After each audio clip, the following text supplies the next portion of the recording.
Hey, hey, beat baseball world. It is really us just 48 hours later, back again with another edition of the Beat Ball Blues Show. I am Neil Mick, presidential candidate. Ooh, I didn't say it right. I am Neil Mick, 2024 MBBA presidential candidate, and I am here with my co-host, my press secretary, my chief of staff, and my campaign manager, who's disappointed in me most of the time, Dr. Bam Bam Clark. What's up? Just Nothing. something popped up crazy on my computer. Was surprised I was still here. A little distracted. Glad you are. Yeah, I mean it was a Zoom thing or whatever. So Yeah. it all changed real quick. But what's happening? Just chilling? Nada. I was hoping beyond hope that we were going to be able to share the 2024 official rankings, because I believe for the most part they are now done. I have them, but I am not able to share them. Still have some things we are. Why don't you just do the unofficial one? You know, you can't just tell people, "Oh shit, hey, guess what? 99. Now I have the official ones." Well, everybody knows that. Everybody probably already knows this information because they had to have their rankings sent in by last night. So I'm not. I don't know. I mean, I'm sure they would like to hear them officially and unofficially. The West Coast Dogs are not ranked number one. So I'm just gonna leave it at that. But I don't know when they'll be out. I can't speak to that. Hopefully before too long, though. Looking forward to them being shared. I just wish they would have been shared like in Beatball Nation and on the MBBA page before we did the show. They wouldn't have waited for us to do the show so we could announce it, but it would have been fun to be able to share the rankings. Anyways, we'll jump into that because I believe we're doing another show either Monday or Tuesday, so we'll be able to touch on it then. For today, we're going to go back in time, even though this person's still very much involved in the game today as a coach and a player still. We're going to go through a Hall of Fame career, South Dog, of one Mr. John Parker. JP, thank you for joining in with us. John Pop. John Pop, hey, that's not John Patrick Pop. Mahomes. This is Patrick Mahomes from Chiefs Kingdom, and just wanted to say how honored we are in Chiefs Kingdom to welcome the three big-time, long-time all-star amigos in Dr. Seth Clark, Neil Dog McDonald, and Little Johnny Parker. We just want to honor that and introduce them. I'm taking my wig off now. All right, okay. Yeah, we need to tell for our mostly blind audience that JP came on wearing a Patrick Mahomes wig. And he painted himself up in blackface too, so he was he was going full MAGA on us, man. It's all good. So John, us kids or somebody may have described to him. I have zero idea what Patrick Mahomes' hair looks like. What? Give us a little audio description of the Patrick Mahomes wig. The Patrick Mahomes wig, it's kind of fun. It's got that little circular center part right in the third eye on the forehead, and then he's got black curly tight hair. Yes. Tight to the head. Like I don't even know. Is Patrick Mahomes black, half black? I don't even know his ethnicity. Yeah. He comes from black father, white mother. As usual, beautiful skin, great smile. He's taller than I thought. Are you saying Seth has beautiful skin? Because that's kind of his makeup. Sorry to put you on the spot. Oh, yeah. As usual. Dr. Clark. There's a racial, thing going back many decades. Kind of? No. It's just that, there is an idea. I mean, it used to be the idea that when you mix black and white, you got the worst of them all. But as time has as anything has progressed, what you started seeing is that when you mix black and white, people started to say, you got the best of them all. So you see most at one point, most of the black supermodels were mixed, right? Black but mixed and stuff like that. And you're supposed to, when you're mixed, you're supposed to have like the perfect hair and the perfect skin tone and stuff like that. And so there's just all sorts of things that go along with the idea of being mixed, but black, right? Because in the United States, being black and white makes you black. So just thought I'd throw that out there. Not so in other places, but in the United States. If you go to Louisiana, it's the extreme. If you are 1/38, is that the right number? I haven't said this in forever. I think you only have to have 1/38 of your blood black to be considered black in Louisiana. Well, so actually, it's the nation as a whole, but yeah, I mean, there was something that was called the 1 drop rule. If you have 1 drop of black blood, you are considered black. But again, black is not a real category. It's not something real. No, so you could be black in. I mean, back in the olden days when they used to like list it out, because North Carolina it'd be 1/16th, and South Carolina it'd be 1/32nd. You could walk across the state line and be black in one side and not black on the other. But after Plessy v. Ferguson, in 1898, that all kind of went away, and we got the 1 drop rule. So you got 1 drop of black blood and you use black. JP, where you got my attention with that is like saying that the hair is like really tight. That made me picture like a kind of like a short afro, kind of like a real tight short afro. But I don't know if I'm picturing that right. Well, I mean, he can adjust it to a little bit taller and stuff, but it's just curly hair that like instead of wavy curly, it's tight curls, but it's all over. He's got plenty of it.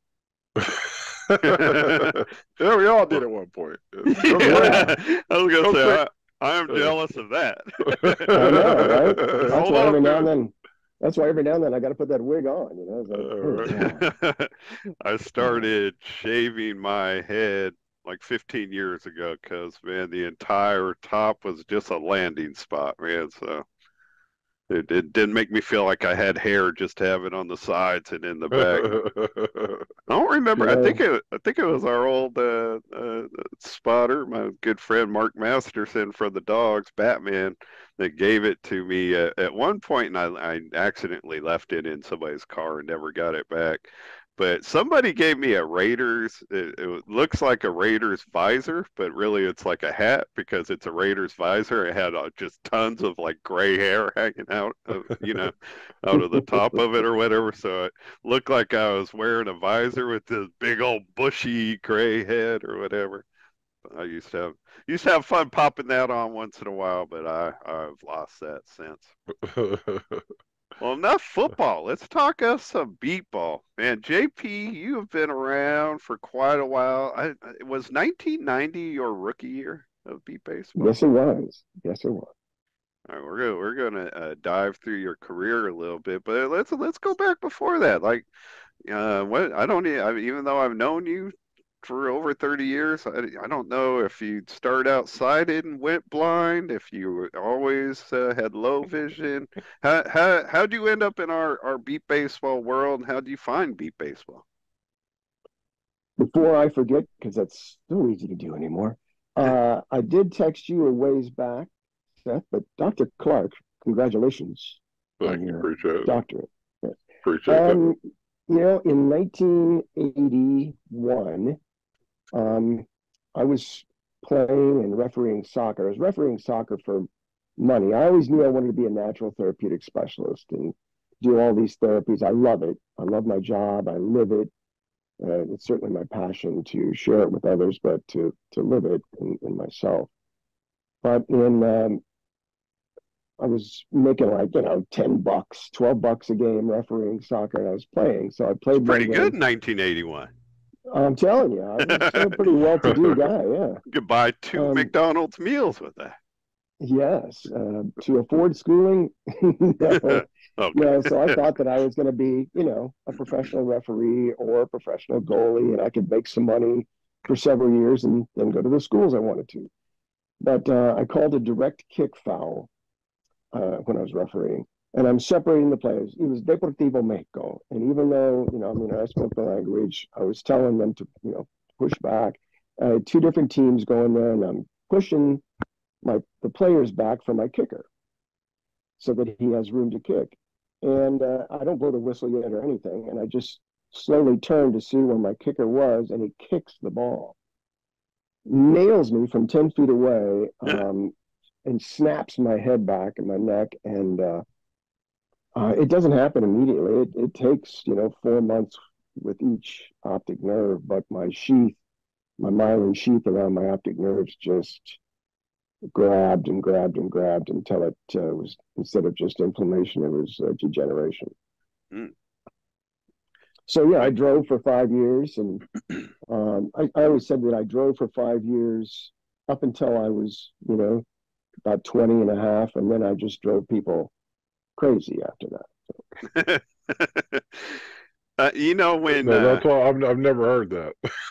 how you went blind. Yeah, me either. Yeah. And where I was starting to go at, like when you started that, I thought this was because we've heard similar stories, like he kicked it right into my face, but I never saw it coming, and that's when we started realizing maybe my eyes don't work so good. But your eyesight was 20/20. The ball hitting you in the face took your eyesight ultimately. Ultimately, yeah, with the snap of the head back and the compression, I think, was a big part. And I thought it was, my contacts were dirty because I lost a set in tennis to this guy I never lost to, and I was diving for balls in the concrete, and Seth always knew I always went for stuff. I wasn't always the smartest cookie out there. Diving on the concrete wasn't the smartest thing. But we've done that several times, haven't we? 2006 in Cleveland, we were pretty much diving on concrete. But it was just, it's one of those things that it was gradually happening, and the eye doctor finally said, we got to get you to a neuro-ophthalmologist. It also, we were just talking about football, and with, heads being snapped back and, whatever, like head knocks to the head are so common. I'm a little bit surprised that like that's never happened to like a player or whatever, like a similar situation.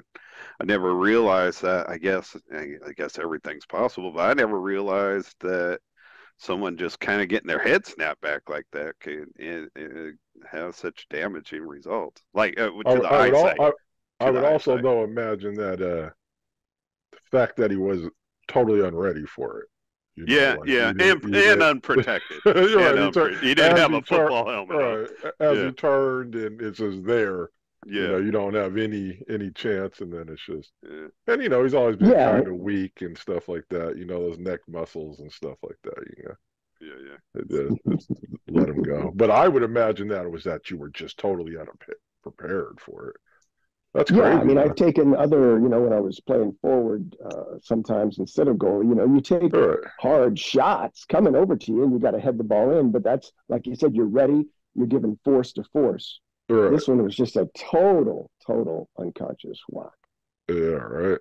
No, that's crazy. Never heard that, man. Never heard that. I never told the guy, because it was a little gradual. It did take several months with each. I got, just blurrier and blurrier. I never told the guy, but his house burned down mysteriously, like 2 years. I'm just kidding. I was gonna say, John, that's not a thing to share on our. Sometimes we get 300-400 people checking this. I know. You gotta be careful, man. Much more than beat ball, I have a jester reputation, and I have to uphold that. So, just a joke, fellas. Just a joke. So we should do a contest at some point on the wildest way. Somebody lost their sight. Yeah. There's a lot of crazy stories out there. Yes, there are. That's true. So, take us from there to how you found beat baseball. How do you end up on the Topeka Gophers? Go for it all. Well, my year before that, I was coaching a women's softball team, and I was playing on a men's softball team, but I was coaching a women's softball team, and we kind of took them from worst to second, and then worst to first the next year. And I came back, and my friend Richard said, "Look, I still want you to coach. I still want you to do this." And I said, "I can't see crap out there. I don't." He says, "No, come on." So Richard was very instrumental in keeping my head in the game, in a sense, and my heart alive. And I just lost Richard last year from a heart attack. I've lost two of my best friends within a week of each other last year, right after I had this colon surgery. And I mean, just as soon as I get out, I lose both of them within 2 weeks. And it's such a tough heart thing. But I've always been grateful to Richard for getting me back in there, And so we did that, and one of the ladies later married a man named Mark on the Gophers, Topeka Gophers. And then she called me and said, "Hey, why don't you come and try this beat baseball? We just had the World Series here in '89. Didn't you hear of it?" And I said, "No." I mean, I could have played since '82, right? Or '81. I could have played since '81, but I never heard of it. It was in my own town. And that's one reason, when Blake had asked me when he was president to take over fundraising, I said yes, not thinking of, I don't know anybody nationally except for Peter Cancro and Jersey Mike. "Hey, Pete, can you give me 20 million?" Anyway, and I've still got that question to ask him too. I want to use his condo one more time. I just thought, we've got to help, in so many ways, so many things technologically and other things we're kind of going downhill. We have more teams, less opportunities. I really wanted to see us grow in that regard. Getting back to this, you guys have never gone on Tangent Street, have you? Not at all. So I guess getting back to this was great. I got to play, I got to go ahead and play, and but that was one of the reasons I made that video, is because I wanted people to spread it just everywhere they possibly could. And someday, we'll reach a happy billionaire that really wants to help, that sees the game on the screen, that on the video, and then hears and feels what people are going through. So anyway, so then I played for Topeka. Bob Bigger was the pitcher, and Debbie was so instrumental as teaching me defense and offense. I mean, she was a great player. She was Debbie Bremer and Bob Bigger. Great combo right there.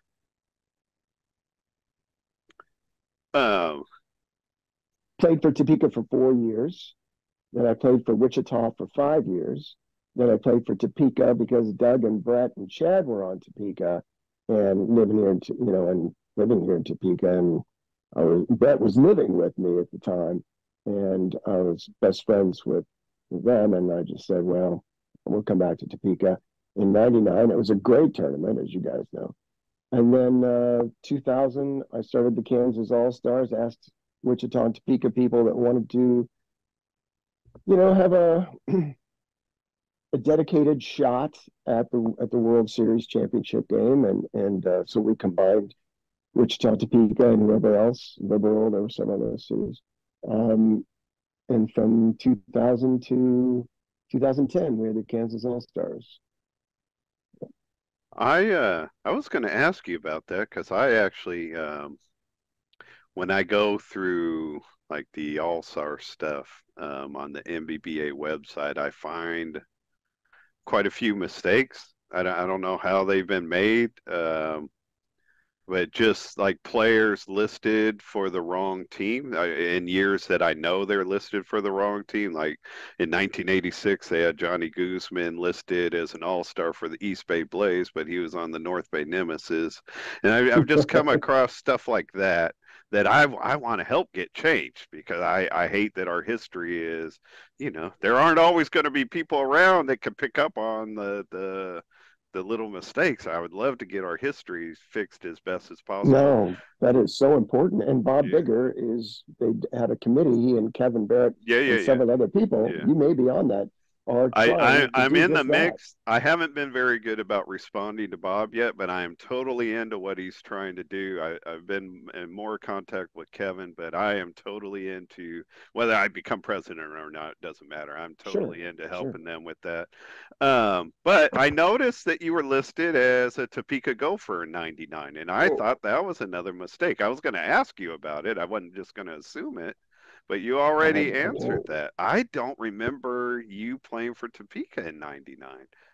But I guess that's part because we like from I don't even know, like '94 through '98, the Dogs in Wichita played what felt like 100 games. We yes. always were in the round robin together. We'd always meet up during the tournament together. Oh God, yes. And honestly, our rival with the Dogs in Wichita Sonics in the mid to late '80s or '90s is my favorite like rival of anything with any team. I loved playing Wichita. I thought our two teams Yes. matched up great. We had great games. What was Wichita not there in '99, or they were there and you just weren't with them? You were with They Topeka. were there, yeah, and it was just kind of that time where everybody wasn't ready to combine yet. Yeah, yeah, When I went back to Topeka, Wichita kind of, because still they were still my friends, yeah. um, but they kind of missed that.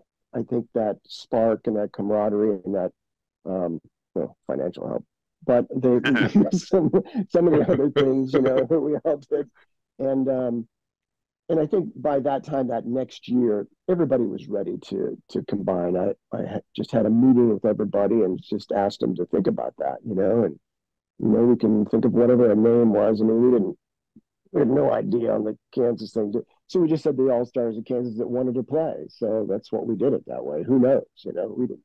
It was not coming from some kind of conceited BS.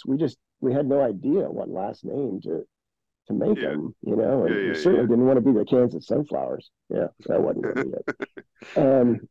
So anyway, so '99, I went back and visited, and joined, Doug and Brett and Chad and Bob and Debbie, and we had a great, great season. It was wonderful. And It was that wonderful. was that the last year Jim Lyons ever pitched? '99.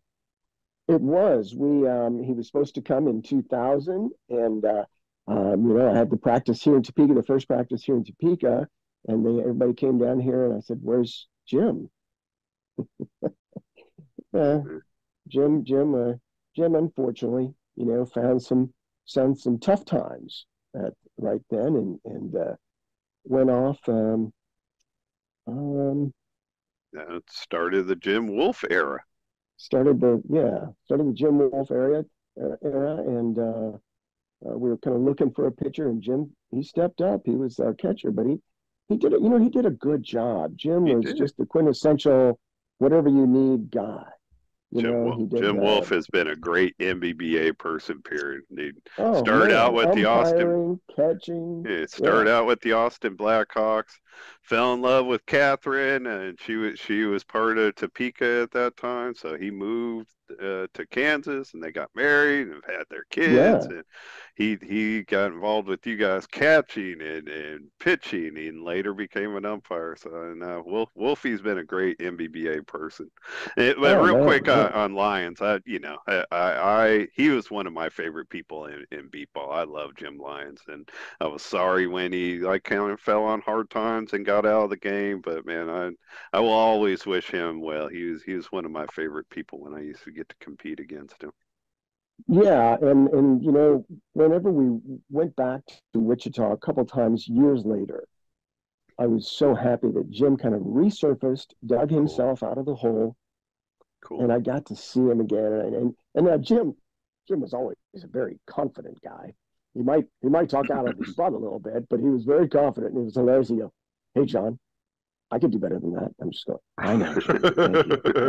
Thank you." But it was so wonderful to see him again, and it was so wonderful to see that confidence and that, it was fun. Yeah.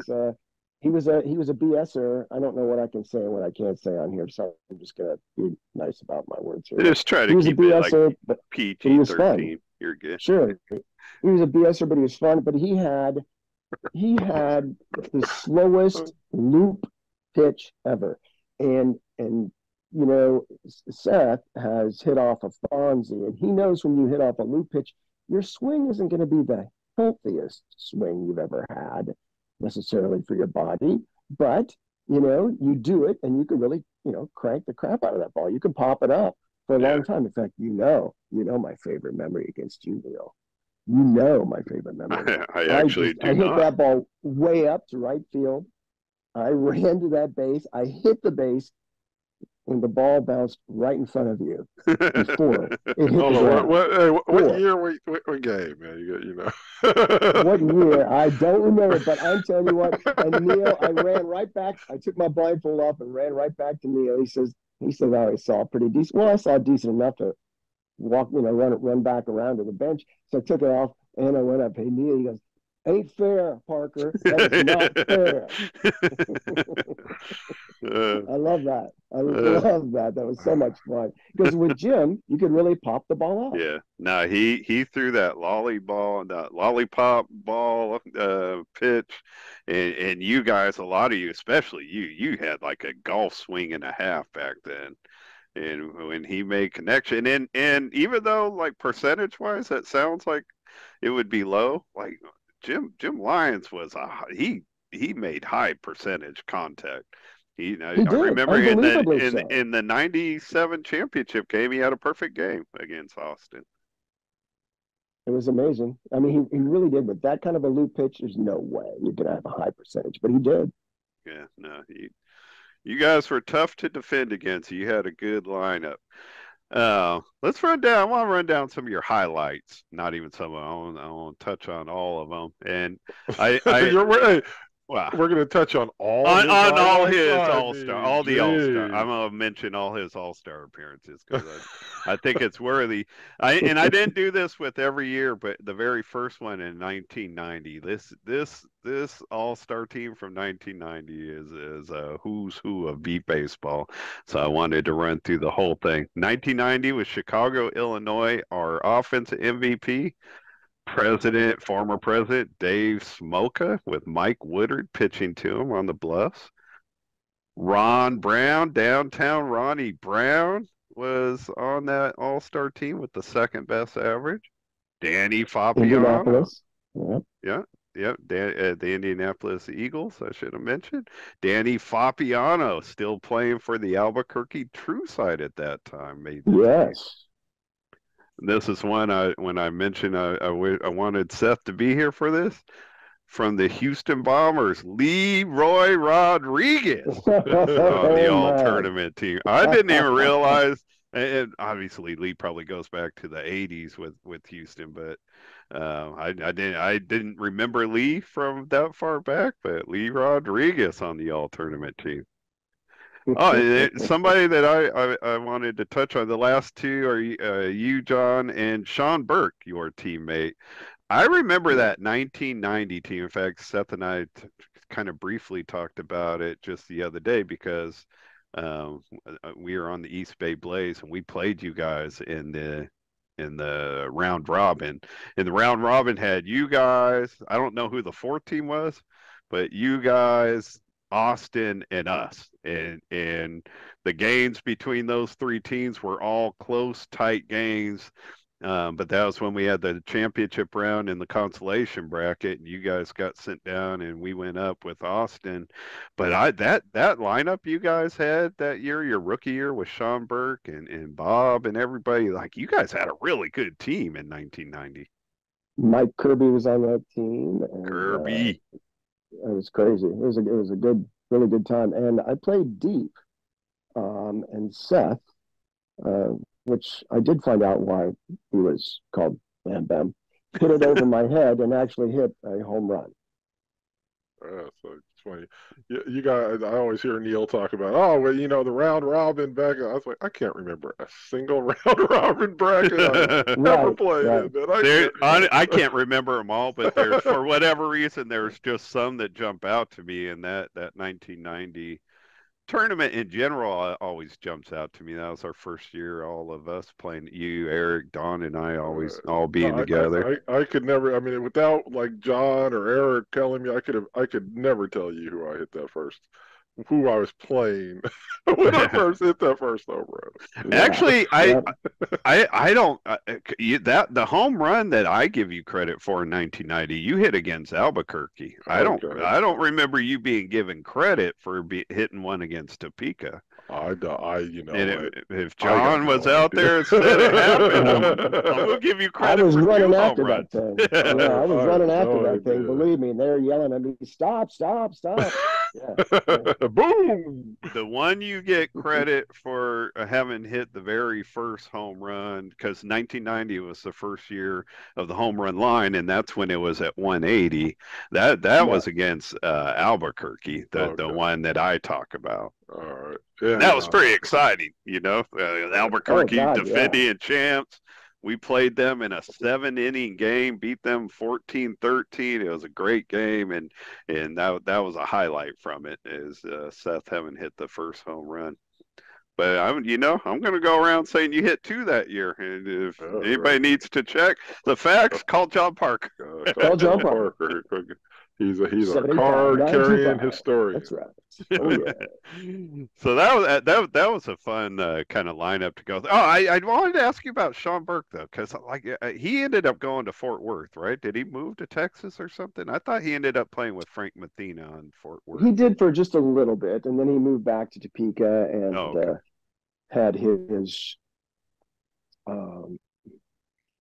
place here with Paula. He got married to Paula and they had at least one child, maybe 2, and then Shawn passed away. Yeah. Oh, I didn't know that. I always wonder what happened to him.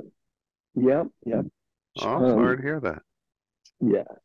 I just remember I got along well with him for whatever reason. We bumped into each other and we got along great.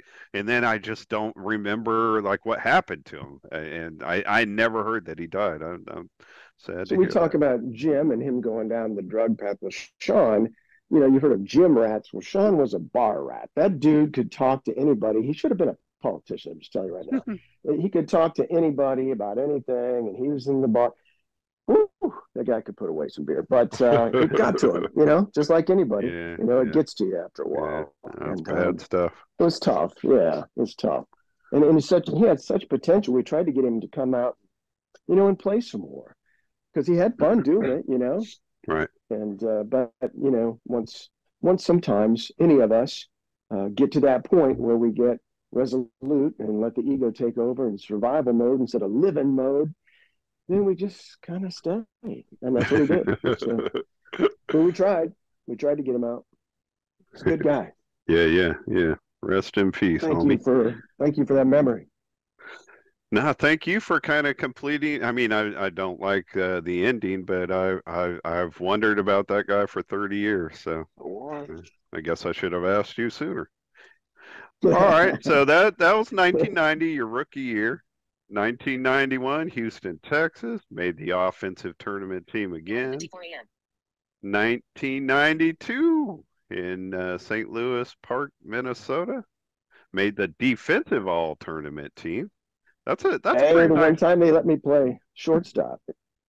1993 in Austin, Texas, made it on the offensive team. You're listed. You said you played with Topeka for 4 years, but 1993 has you listed as with Wichita. Oh no, it says Topeka. Sorry, I'm sorry. It says Topeka. My bad. Yes. Then you missed 1994 all-tournament team, so that's pretty disappointing, John. I mean, you can't do it 5 years in a row, clown. 1995, Denver, Colorado, right back on the offensive team. One of my favorite tournaments of all time. That 95 tournament was a grueling tournament. I loved every minute of it. We'll go 19. back to that one too after we go, because I want to give you again another Seth Clark, Johnny Parker thing from that tournament. Go ahead though, keep going. All right, 1996, Austin, Texas, offensive all tournament. MVP goes to John Parker. Oh my goodness. 1999, offensive all tournament team, Sacramento, California. Playing for the Topeka Gophers. I now know that's official. Finished second behind Eric Mazariegos. Ooh. 2001, Strongsville, Ohio, offensive all-tournament team. 2005, Houston, Texas, offensive all-tournament team, playing with the Kansas All-Stars. In 2012, in Ames, Iowa, offensive all-tournament team, playing with the Colorado Storm. I had no memory of you playing with Colorado. Did I? Yes, I did. And I was going to say, well, unless that's wrong. I was Johnny Walker. I had so much fun. I just loved Johnny Walker, and it was. And the fun thing is, I've been able to do it, and I think that's when you really have to, think of those three things that I like to do in coaching and playing. It's the same thing. Doesn't matter whether you're coaching or playing, whatever you're doing, and that's simplify, communicate, and of course sportsmanship. So I've always been that, and it's sometimes you resist a few of the fights that you want to get into, but I think that sportsmanship and love is the eternal great power drug of the world, and it's the more we can propagate the love and the conflicts we can learn from instead of just let ego do it. But back then in 2012 was great with Johnny, and I've had 5 different pitchers that I made the all-tournament team with, and that's even more proud to me because it takes communication, as you guys know, with your pitcher and getting used to them and talking with them. I mean, really, and listening to what they're wanting from you, what they're wanting in their, and then if you want to change it up and push to right or pull to left, how you can work together with them and the catcher. Catcher's almost as important as the pitcher right there. I mean, they've got to be able to pull that in if you want that threesome to really be powerful, to really be succeeding. You got to have that threesome if you really, really want to succeed together. And so that was so much fun with Johnny. Everybody doubted us. We were both too old. Ooh, almost let the old F-bomb slip. Yeah. We were 2 old farts, and that was fun. Yeah, no, I Johnny Walker's somebody that I've always admired in part of our league. So it would have been fun for me to experience playing a season with them. But that's a really impressive 22-year stretch, especially all through the 90s. Like you started your career right out of the gates, just bam, bam, bam, hitting the all tournament team every year. That's a great start. What was your 1995 story? Fun. Thank you, Neil. Thank you for that. That's a good memory. No, people I've need got to go pee it. now. I've got to go pee now, like I do every half hour. But okay, 1995. Seth was up to bat, and those fields, they were great fields. Mm-hmm. Probably one of the best ever. However, they were so thick that you kind of had to cheat up if somebody hit the bottom of the bat. I was playing shortstop that particular game, not the whole tournament. That particular game, I'm going, oh God, I've got to cheat up with Seth Clark. All right, so I get up there, and I must have been 60 freaking feet, maybe 70, but probably somewhere between 60 and 70 feet. Oh, Christ. Here comes a line drive, hits me right in the nuts. And, I am crouched down anyway, right, a little bit. Hits me right in the nuts. Oh, I tumble. I just, pull over towards my knees, obviously. Touch the ball in my hands. and then drop the ball. Oh, I could have had my first and only catch, but no. Seth hit it a little bit too hard against mine. Oh, that's funny. Yeah, it's funny, Seth. Yeah, that's really funny. I don't care what the fields are. You never would have caught me at 60 feet playing against like Seth or anybody with that kind of power. Yeah, Unless I was directly behind the pitcher. That's one thing when people are playing, because I've played most of my career like right up the middle, and people are like, man, I don't want to play up front. It's too close. You get hit by a line drive. It's like, man, when you play right behind the pitcher, I feel like I was protected. Any ball that would hit me as a line drive is going to hit the pitcher first in most cases. So. Yep, he definitely scooted me back after that. Yeah. Hey, I'll take you back to the 1993 tournament because this came up from two different people, John. But, Steph's better half, Christina, her very first World Series she went to with us was 1993. And one of her strongest memories of that 93 year is seeing you running around in a yellow banana hammock. Right around in a yellow Speedo. And what reminded her of that was when we had Steve Stambaugh on the show, and he brought that up how like you were out fielding balls in that Speedo. Is that have you gone out and fielded balls totally unprotected? Because that sounds painful to me. Maybe. Okay.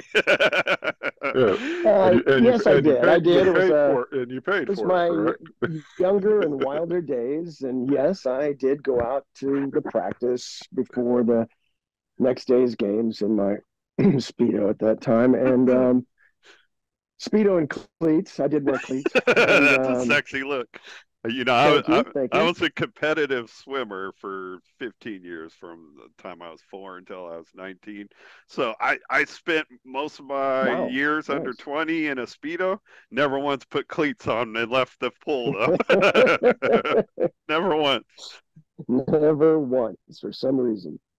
Well, and of course, my flag bandana, I did wear that. But yeah, those. What was the point? What was the motivation for working on his tan, duh. Well, I mean, I don't know. I mean, Speedos and flip-flops, fine. Speedo and cleats don't kind of go together.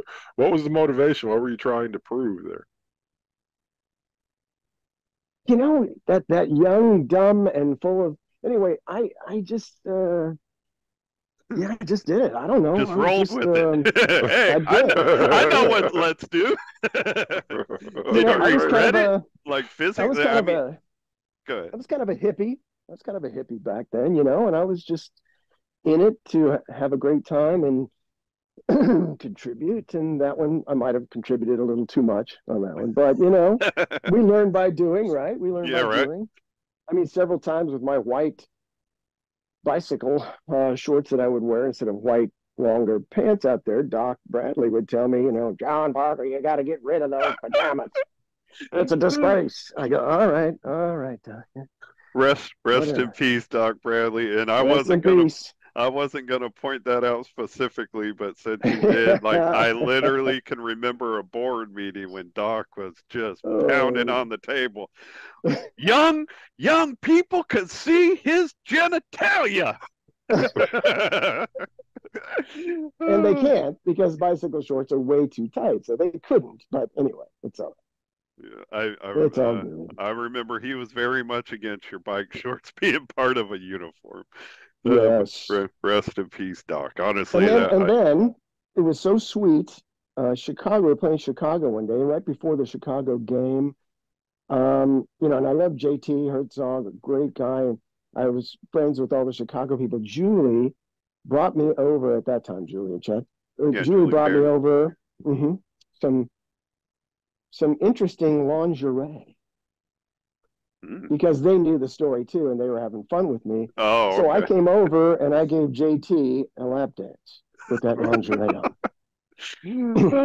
Thank you for doing that to Chicago, not the Dogs. I know, right? If I did that to the Dogs, I think I'd get beat up. So yeah, it's I can't imagine JT's reaction to that, though. oh, he was just it was because everybody loved it, so he was letting it go. He was Cool. letting it go. Nah, He's a great guy. He'll play. JT's good peeps. You realize, this is his last year. He's hanging it up beat ball wise after this. Wow. Yeah. Is this like his fifth or sixth last year? Or this is his last year? It's only the second that I'm aware of.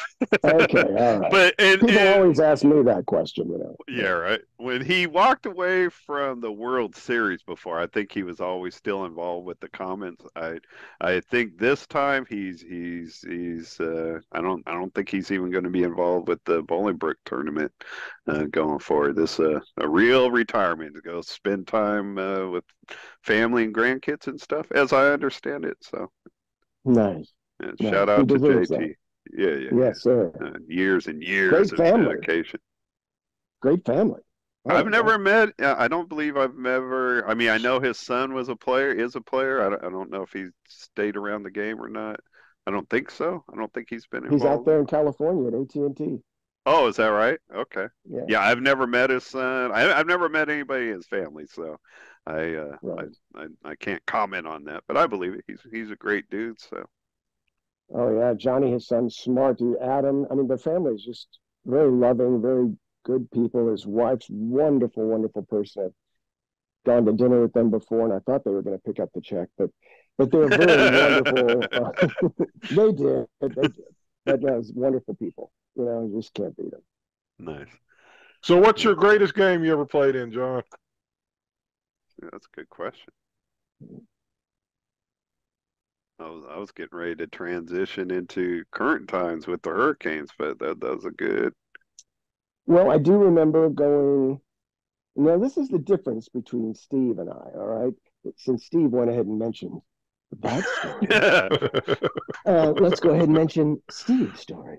So Steve went 14 for 14 in the Topeka tournament, and he wanted everyone to bow down to him. And so we did the bowing thing and all hails, it was really great. We were very proud of him. We did and it went on for a little bit. The next year I went 17 for 17 and batted 1,000 in the tournament. Do you think that those people bowed down to me? Oh, hell no. My last name ain't Stanbaugh, all right? But that's all right. It's all right.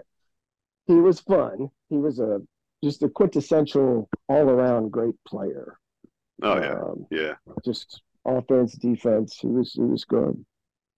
I mentioned that just recently because it'd be interesting to hear your thoughts. Now that we're switching things up and instead of just giving the six highest putouts all the credit, there's going to be two shorts, two mids, and two deeps. And Stambaugh is one of those players from our era that if he played deep, he made great plays in the outfield, the back-breaking, plays that take a run away from a team. But when he played short, he was like an all-star shortstop. Like wherever you put Stambaugh on the field, he produced. He did. He really got himself focused into that particular role. And the year that I switched him up to shortstop, he said, "Geez, Johnny, I don't know about this. This is going to be right. Just do it. You have such good years and you have such good." And then when he changed to that, he didn't really want to, in that same tournament, he didn't really want to, nor did I either. But if we needed him to go back out to left field, but he didn't really want that because he was so focused. He had such good focus once he got there, right? Right. But anyway, he was great at whatever position you put him at. Great competitor, and I enjoy having a little bit of a friendship with him now. We didn't really talk a lot back when we played, but I've had fun interacting with him a little bit over the last few years. That's a good dude right there. Let's talk. Oh, no, I never heard my answer. Oh yeah. So is the 17 for 17 your like highlight? Yeah, because I don't know about like a particular game, Seth. I mean, I can go back to the year that in '96 where I won the MVP. I batted .878. I was batting over 900, and this last one I would have got to go to the championship game, and I hit it right up the middle, and I was still very fast, and running to the third, dove that, and that little hoodlum. They said it took one bounce, hit him in the thigh, and then he picked it up, and I was just like just a foot away from the base. That game was a huge game, and I was like, whatever it was, 7 for 8 or 6 for 7. So it was a huge game for us to go to the championship game for the first time. It was in '96, and I think it's one of those, Seth, that it was so great, but yet at the end it's like so yeah, I mean, I don't know. Sports isn't always just about games. Victories or whatever, those memorable things, or sometimes it's the losses and stuff like that come to mind. Right. So I don't know about single games per se, but it sure was, I love that Topeka tournament doing that because on my 17th at bat, I hit it to their shortstop, and the shortstop, I'm just telling you, I took a big dose of blind luck on that one, fellas. I mean, that guy fumbled it and fumbled it and fumbled it, and I made it to the base, and I'm just going, I don't know how, but somebody sit me now, please. I don't want to come back out here. It was so hilarious. You need that every now and then. You can be as good a player as you want to be. And I say this the same thing, I'm in poker tournaments or I'm in a bowling tournament.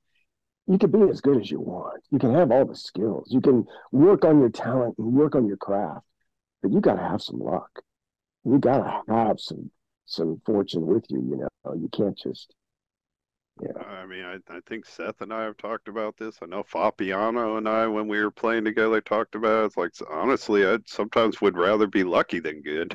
No matter how good you are, sometimes that not everything falls into place. So, like, to win a championship in pretty much any sport, you've got to have luck and talent kind of working together. And part of that, when I say like luck, like some of it, like just staying healthy or what, you know what I mean? Because sometimes a really great team could have some really bad luck with injuries or whatever. But I feel like everything kind of has to bounce your way to be successful. Look at Eric. As strong as Eric, was, physically and mentally, he would get that, that calf or that hammy injury from his, as much as he played the stuff, and it was groin sometimes. Yeah. And you're just hoping he's going to be able to last that whole thing through. But you guys didn't have, and this is no diss at anybody when I say this. It really isn't, because I love that we have our pitchers, our catchers, and spotters that are out there. They're volunteers, but they're players, but they're sighted volunteers, for God's sakes. Thank you, everybody. Umpires, base operators, scorekeepers. Thank you so much. But you guys back then were just as good as we were, if not better offensively. But your pitcher was not as accurate. He was a great guy. I loved Hellhound, great guy. But just like, Jim would get in there, it just, you have to then put the rest of it together. And your defense was fantastic.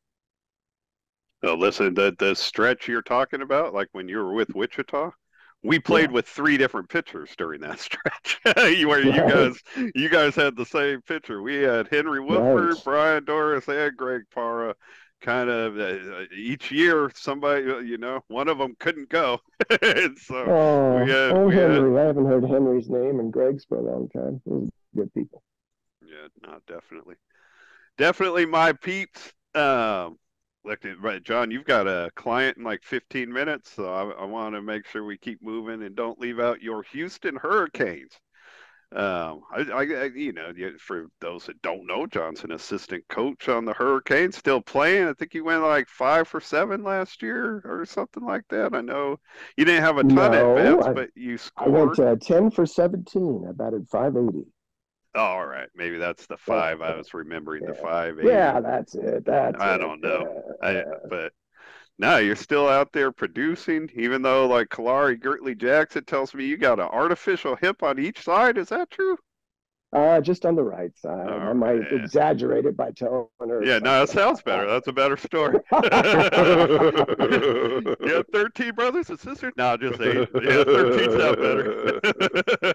Sorry. It was so funny. I remember when I was playing for Bayou City, Tanner gets up there, whacks one up the left field, and Seth was not at this practice yet, and hits one out the left field and runs to the base, and so I'm right after him, and we hadn't met yet. So I hit one in the same place in left field, to the third base, and I come back and Tanner says, "Wow, Parker, that was really good. I've heard about you. You're an older player though, aren't you?" And then Daryl is back up against the fence. He's going, "Hey, Parker, give me that hip whenever you're through with it, will you?" It was so funny. And Tanner looked, he says, "You got to replace the hip." I said, "Yeah, but you can't tell anybody I've got a motor." And for a second, I think Tanner believed me. But anyway, yeah, it was great. It was fun. It was fun. Yeah, it's a metal sports hip, so I get to play with it. The doctor absolutely, just like all of my clients, absolutely hates me to play. And they can't forbid it, but he strongly suggests not. Yeah. But I got to go out there and have some fun. And last year I came back to playing instead of just coaching, and it was a blast. And KB, my pitcher, Kyle just did great. And again, though, we got together, we talked. The catcher, his son, his stepson, fantastic job for a young catcher, just fantastic job. And I got him to bring his glove up on a few players, bring him down and face up the glove on a few players. And we just worked with every one of them, and he just did, gosh, marvelous. I was very proud of KB and KB that last year. And I think my 20 and 30-year-old players will listen to me now that I kind of led the way last year, and will listen to their coach. The coach isn't full of crap. Shout out to because Kyle Burris isn't just your pitcher, but he's also your head coach, And spotter. Oh, I didn't know that. As Crazy. part of my duties with the ranking committee, you put me in touch with Kyle. Had some questions about the Hurricanes I needed to get answered, but so I got back from Missouri last Friday, and it's been between like 108 and 113. It's going to be 111 again today. Like every day since I've been back, it's just been miserable heat. And so I get on the phone with dude on like Sunday. He's like, "Man, how you doing?" I was like, "Man, if I wasn't frying to death, I'd be all right." Blah blah blah. Meanwhile, he's there preparing for the hurricane. Like he's taking time out for me to buckle down the hatches and get ready for Hurricane Barrel. And I was like, "Dude, you know what? I apologize. Enough about the heat. I'll keep my mouth shut." Right. Best wishes to you guys. He took time out of getting his home ready to answer my question. So shout out to Kyle Burris. So Yeah. John, last year you guys finished 8th. You guys, I believe last year was your first year as the Hurricanes. I heard somebody say Second year. It was When second. we got them, we came up 5 places. Very proud of them. Very proud. Did a Did good job, you? which people did not think that we would do as a startup team. No, absolutely. A lot of people felt like the 8th place finish was higher than expected. Did you feel that? Did you feel like you guys were right where you thought you could be?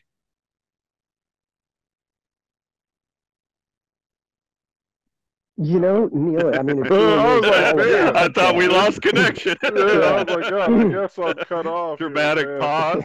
Right. wait, it's Sleepy Joe looking into the distance going, what did you just say? Anyway, I love that, and I'm not making any dissing there either, but because I just think that, wow, what 2 incredibly wacky candidates we have for the United States of America. So when I look at our team, it's just like any team. It's all about your prep, and did we do enough preparation? Did we do enough this and that? I think our pitchers really come through strong, and I think all of us have to take that personal accountability of what are we going to do to prepare before we get there? How are we going to take care of ourselves? And I think as we do, it shows more and more on the field. The practices, it's just like Topeka, and Wichita, Kansas All-Stars, we didn't practice much at all. Now they have a few practices down there. Doug and I don't get to go to that. Yeah. Doug Biggins and I don't get to go to those practices. We could go to one, but we did not make that this year. And so, it's kind of sparse, really, even for them down there. So I'm very proud of where, our Hurricanes have come. And wow, what a name right there, Houston Hurricanes, that just happened. But, how far that they've come in such a short time. And we've just had a real blast. Ashley, our manager, it's Kyle's wife, wife partner, does a great job of managing the team and getting a bigger place for people to stay at the World Series when they want to save on money. And so it's because it's a very reliant team. We just do our own fundraising, and it's not easy, as you guys know.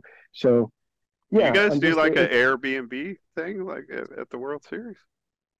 Doug and I don't, but the team does. Yeah, the team does. So, what we will do, though, is we'll go over there like for a dinner or two during the week and be with everybody. No, high off the hog.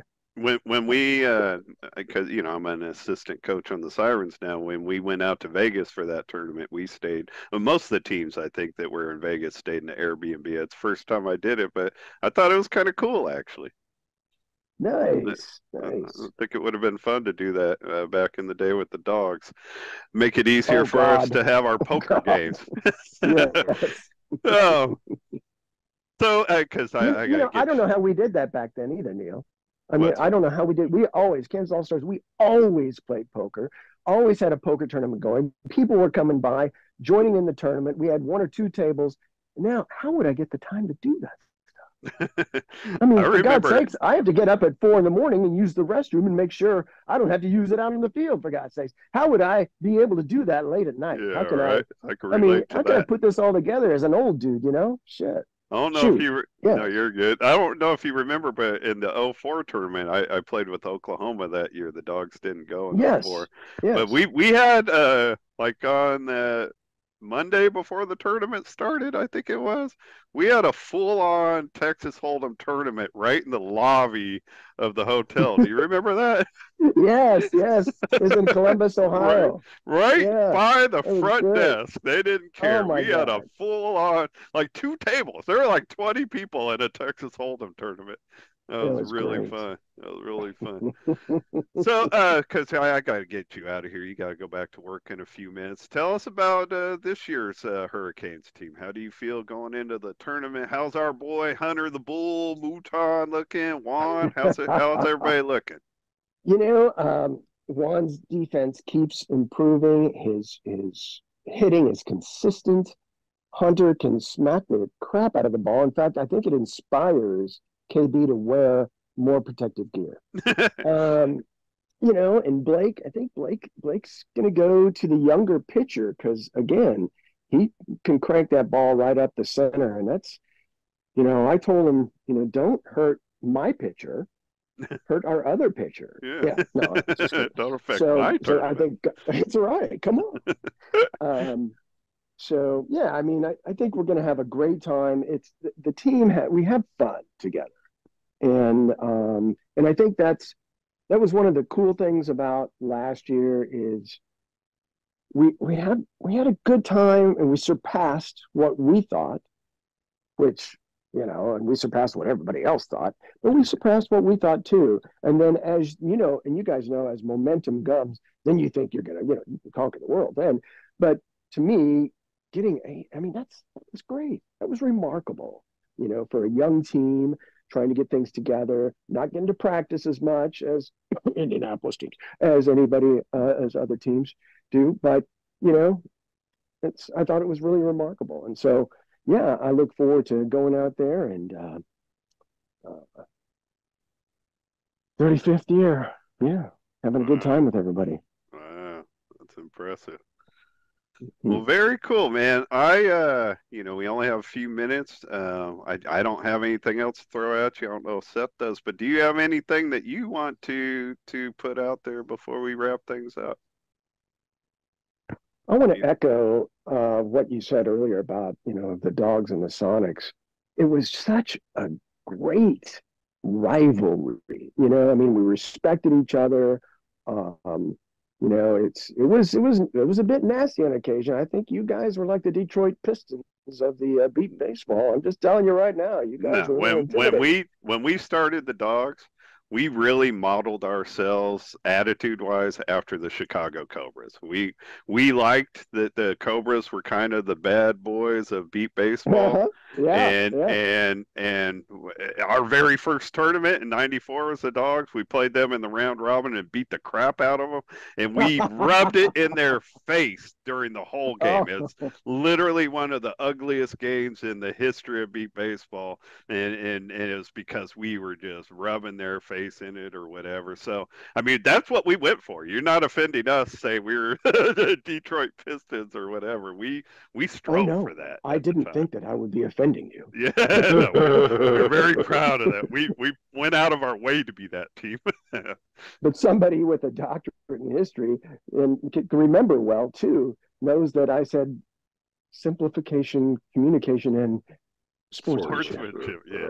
So We anyway, you we were guys, never worried about winning the sportsmanship. Wasn't Never high had on that the in our list. this is great Communication though. was. We would have shamed communicated. us. Would have shamed us. This When is just San great though. Three Antonio won it, old, when San Antonio won it last year, I told Axel Cox, like, man, I think that the Jets are most like what the Dogs used to be.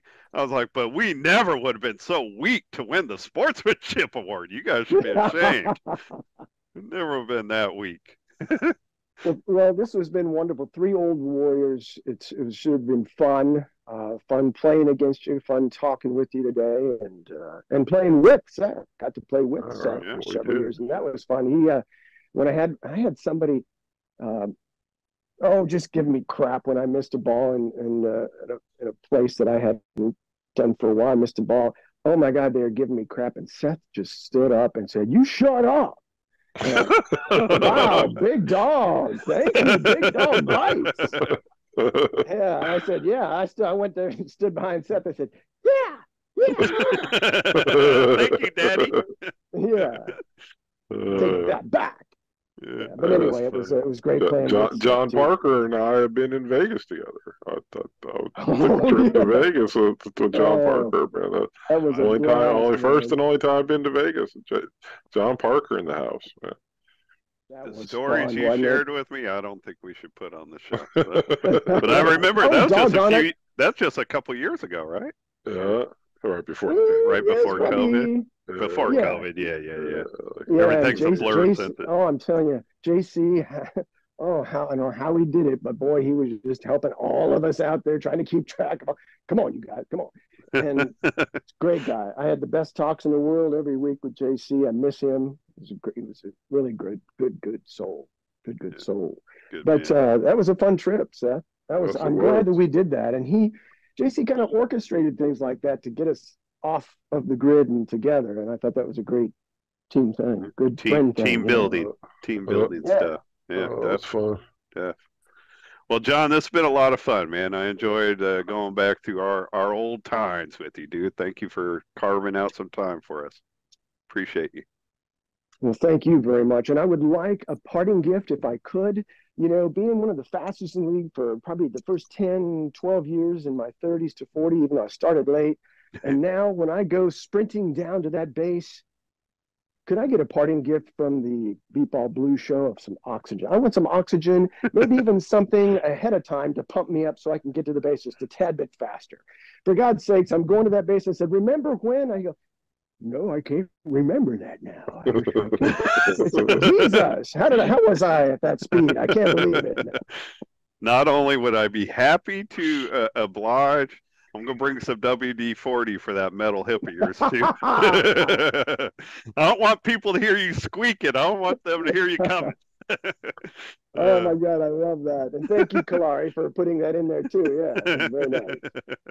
And Neil will I be the love first Kalari. one. She was Neil will amazing. be the first one down there to give you your mouth-to-mouth oxygen as your parting Hey, gift. So. hey, that's carbon dioxide, my friend. I know that. You handle the history, I'll handle the health. Probably your best plan. Good note to end on. All right, that's it. All right, Seth, John, good luck. Yeah, Good Thank luck, you, John. Thank you very much. Seth and I plan to be back after the weekend. We're going to try to get 2 more in next week before the 2024 World Series in St. Charles, Missouri gets started. Appreciate you, John, man. I look forward to seeing you out there in Missouri. God bless you all. All right. Everybody take care, and we will see you after the weekend.